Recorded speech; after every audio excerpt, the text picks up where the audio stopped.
if the moment is already significant, why is it such a challenge to always be aware of that? And in my mind, I start to go to something else you said earlier about how we've been living in upside down land for so long. So perhaps that's related. But yeah, that's my next question. Well, this is what the way I've made sense of that question. Let's just take school. I remember a very specific experience when I was in first grade, nearing the end of first grade. We were sitting probably at those times we called it Indian style. I think they now call it crisscross applesauce, on the floor before the teacher.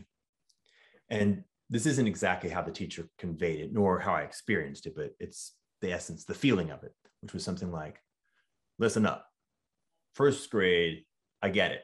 Sort of weird and kind of a waste of time, but here's the reason. Second grade is for real. Like, there's no more larking about, man. When you get to second grade, shit is going to hit the fan. We're trying to get you guys tightened up so you can go to town with second grade.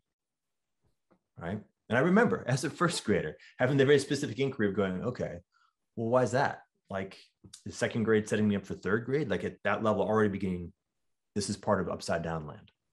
You know, the notion of extracting the meaningfulness in the moment and projecting it as meaningful in service to a moment in the future. I am in preparation for the moment in the future. That's where meaning lives. Meaning lives in some point in the future where the thing that now is being preparing me for, right?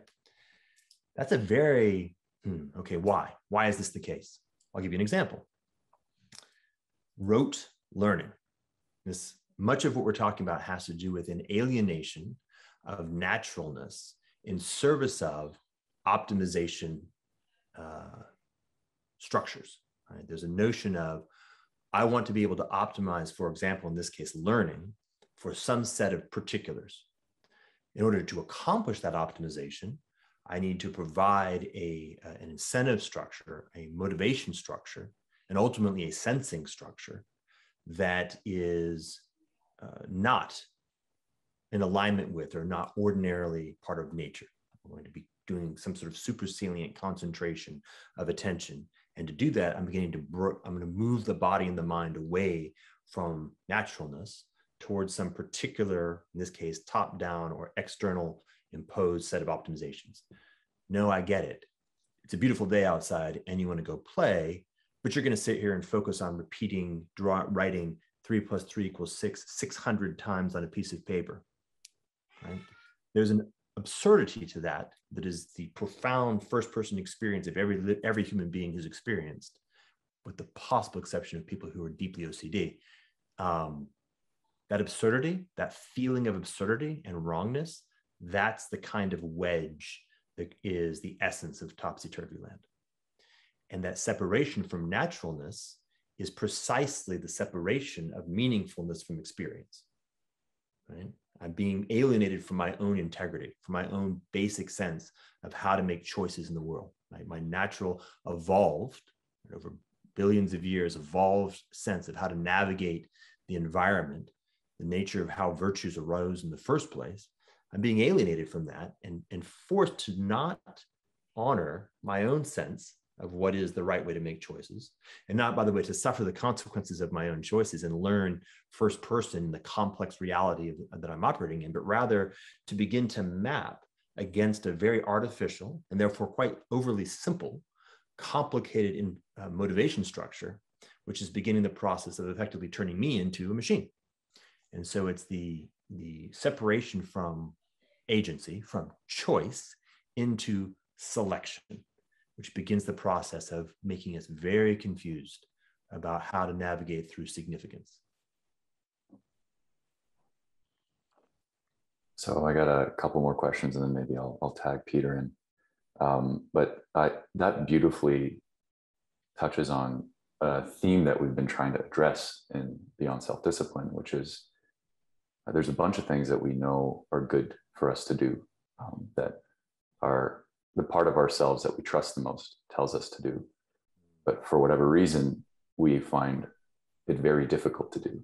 And so big question, which I think you're kind of answered in a way, is why is it so hard to do the things that we know we should do, that are good for us to do and that we benefit from doing.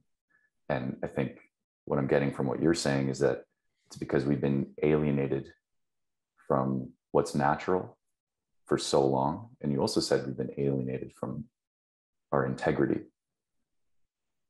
Yeah. Yeah. So there's three things, and the third is important. So let me go through them. You mentioned the first two, so let me just ping again.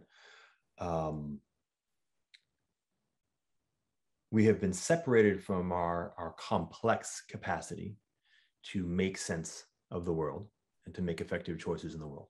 And so we have that ambient capacity, which is naturalness. We've in fact been separated from it, which means, of course, that we also haven't been exercising it. We haven't gotten competent at it, right? We have an ambient capacity, but that doesn't mean that we're naturally good at making effective choices in real complexity. You're not born being able to juggle. You're born with the capacity to learn how to juggle, right? But if you don't actually experience it, you haven't built that capacity. So we've been separated from that, and it has ameliorated, and it's been replaced with a giant universe of extremely bad habits. So we're not only do we have we lost access to the natural capacity to engage in learning and building complex capacity, we also have to unwind an enormous number of bad habits. But then the third is that Homo sapiens is the animal that separates its own environment from the environment for which it was well suited. Right? So this is a problem. And part of what we are doing when we are enculturating is endeavoring to say, whoa, guys, look, here's the deal. Hand grenades are not part of our natural environment. And the one for which Homo sapiens was initially evolved. And if children explore their space in the way that natural Homo sapiens explore their space, and the space happens to have a hand grenade, they're going to be able to blow themselves up almost every time. Right? I don't know if you've ever seen the way a 2-year-old explores space, but a little hand-sized object that has a ring in it, that shit's getting pulled every time. Right? So, oh, wait, we've essentially toxified our own environment with super salient, super intense, asymmetric artifacts, i.e. technology, for which we're in fact not well suited, right? So now we have a real problem. Culture is this interesting Band-Aid.